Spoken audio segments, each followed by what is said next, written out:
Iran সবচেয়ে বেশি গুরুত্ব দেয় মাঝারি পাল্লার ব্যালিস্টিক মিসাইলগুলোকে, কারণ এগুলো সরাসরি ইসরায়েল আর মধ্যপ্রাচ্যের যে কোনো মার্কিন ঘাঁটিতে আঘাত করতে পারে। এদের মধ্যে অন্যতম সিজিল-2 বা ডান্সিং মিসাইল। প্রথমবারের মতো ইরান নিজেদের তৈরি ডাবল লেয়ারের সলিড ফুয়েলে চলা মিসাইল এটা 2008 সালে প্রথম সবার সামনে আনা হয়। তখন থেকেই এটা ইরানের সবচেয়ে নির্ভরযোগ্য স্ট্র্যাটেজিক অস্ত্র হিসেবে দেখা হয় এটাকে। সিজিল-2কে প্রাইমারি লেভেলে সোভিয়েত বা উত্তর কোরীয় প্রযুক্তি থেকে অনুসরণ করে করা হয়েছে বলে ধারণা করা হয়, তবে এর আধুনিক সংস্করণগুলো সম্পূর্ণ ইরানি চিপসেট বা গাইডেন্স সিস্টেমে চলে। 2024 এবং 25 সালের সরাসরি যুদ্ধে এটি কেন্দ্রে হিট করার জন্য ব্যবহার করা হয়েছে।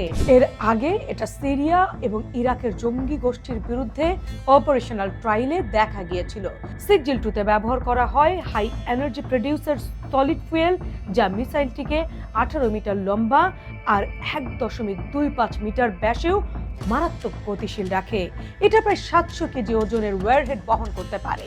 একে ডান্সিং মিসাইলও বলা হয়, কারণ গ্রাউন্ড থেকে ছোড়ার পরে এটা প্রথমে বায়ুমণ্ডলের বাইরে চলে যায়, সেখান থেকে টার্গেট বুঝে আবার বায়ুমণ্ডলের ভেতরে ঢোকার সময় এর ওয়ারহেড অনিয়মিতভাবে দিক পরিবর্তন করতে পারে, যা রাডারের পক্ষে ট্র্যাকিং করা প্রায় অসম্ভব করে তোলে।